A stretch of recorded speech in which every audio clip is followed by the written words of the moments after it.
Assalamualaikum warahmatullahi wabarakatuh. Nama saya Nilma Syarfardila, NIM 19660-110. Di sini saya akan menjelaskan mengenai hadis sahih dan hadis hasan. Yang pertama adalah hadis sahih. Pengertian hadis sahih.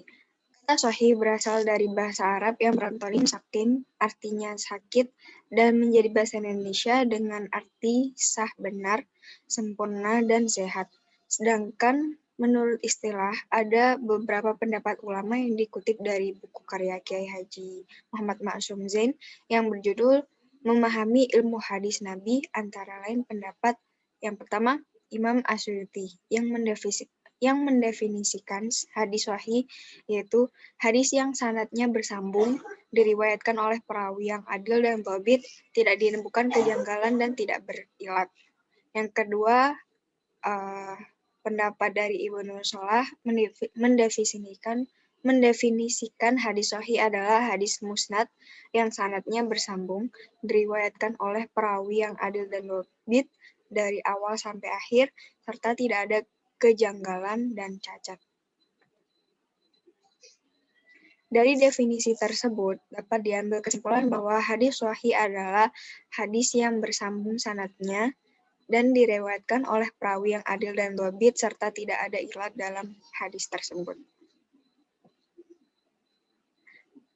Pembagian hadis sahih.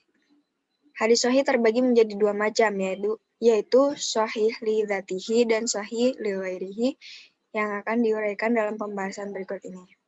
Yang pertama adalah sahih li dzatihi, adalah hadis yang hadis sanadnya bersambung dari permulaan sampai akhir, diceritakan oleh orang yang adil, dhabit, yang sempurna, serta tidak ada syudzuz dan ilat.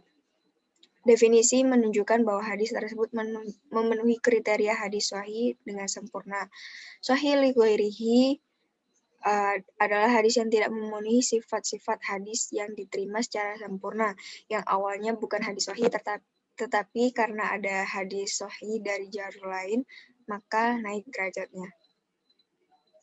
Kemudian tingkatan-tingkatan kitab hadis sahih. Yang pertama adalah hadis yang diriwayatkan oleh Imam Bukhari dan Muslim. Yang kedua, hadis yang diriwayatkan oleh Imam Bukhari saja. Yang ketiga, hadis yang diriwayatkan oleh Imam Muslim saja. Dan yang terakhir, hadis yang diriwayatkan oleh selain Bukhari dan Muslim, tetapi memenuhi syarat Bukhari dan Muslim. Kesimpulan dari hadis sahih yaitu hadis sahih adalah hadis yang bersambung sanadnya, diriwayatkan oleh perawi yang adil dan dhabit serta tidak ada ilat dalam hadis tersebut. Yang kedua adalah hadis hasan. Pengertian hadis hasan. Menurut Ibnu Hajar, hadis hasan adalah khabar ahad yang dinukil oleh perawi yang adil, sempurna ingatannya, bersambung sanadnya, dengan tanpa berilat dan syadz. Hal seperti ini disebut dengan hadis sahih. Apabila ingatan perawinya kurang sempurna, maka disebut dengan hadis sahih li dzatihi.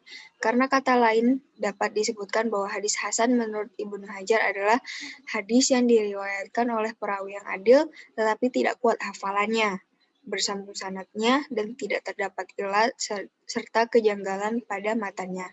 Dengan demikian, hadis hasan ini menempati posisi di antara sahih dan dhaif. Definisi ini sama dengan yang disampaikan oleh Az-Zarqani dan Muhammad Alwi Al-Maliki Al-Hasani. Adapun Abu Isa Al-Turmuzi mendefinisikan hadis hasan adalah setiap hadis pada sanadnya tidak terdapat perawi yang tertuduh dusta. Pada matanya tidak ada kejanggalan dan hadis itu tidak hanya diriwayatkan oleh satu jalan, tetapi banyak jalan yang sepadan dengannya. Dari definisi-definisi tersebut, dapat dikatakan bahwa hadis hasan hampir sama dengan hadis sahih. Hanya saja terdapat perbedaan dalam soal ingatan perawi. Pada hadis sahih, ingatan atau hafalannya harus sempurna. Sedangkan dalam hadis hasan, ingatan atau hafalannya itu kurang sempurna. Klasifikasi hadis hasan. Para ulama hadis membagi hadis hasan menjadi dua bagian, yaitu hadis hasan li dzatihi dan hasan li ghairihi. Yang dimaksud dengan hadis hasan li dzatihi sama dengan hadis hasan sebagaimana diuraikan yang telah disebutkan. Sedangkan yang dimaksud dengan hadis hasan li ghairihi yaitu hadis hasan yang tidak memenuhi persyaratan hadis hasan secara sempurna atau pada dasarnya hadis tersebut dhaif. Akan tetapi karena sanad atau matan lain yang menguatkannya, syahid atau mutabi, maka kedudukan hadis dhaif naik menjadi hasan li ghairihi.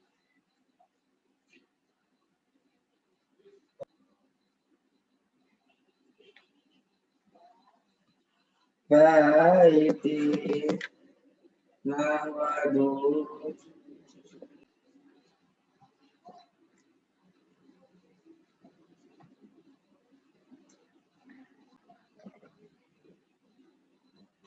Yang kemudian adalah hukum mengamalkan hadis hasan.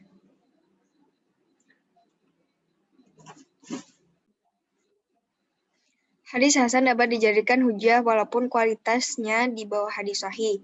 Semua ahli fikih, sebagian ahli hadis, dan para ulama usul fikih mengamalkannya, kecuali sedikit dari orang yang sangat ketat dalam mempersyaratkan penerimaan hadis. Bahkan sebagian ahli hadis mempermudah dalam persyaratan sahih dan memasukkannya dalam kategori hadis sahih, seperti Al-Hakim, Ibnu Hibban, dan Ibnu Huzaimah.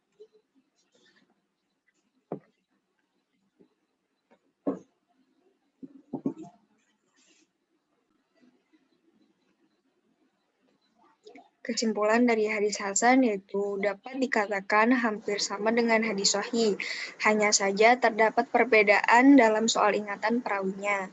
Hadis hasan terbagi menjadi dua, yaitu hasan li dzatihi dan hasan li ghairihi. Hadis hasan dapat juga dijadikan hujjah walaupun kualitasnya di bawah hadis sahih. Terima kasih. Cukup sekian penjelasan dari saya. Wassalamualaikum warahmatullahi wabarakatuh.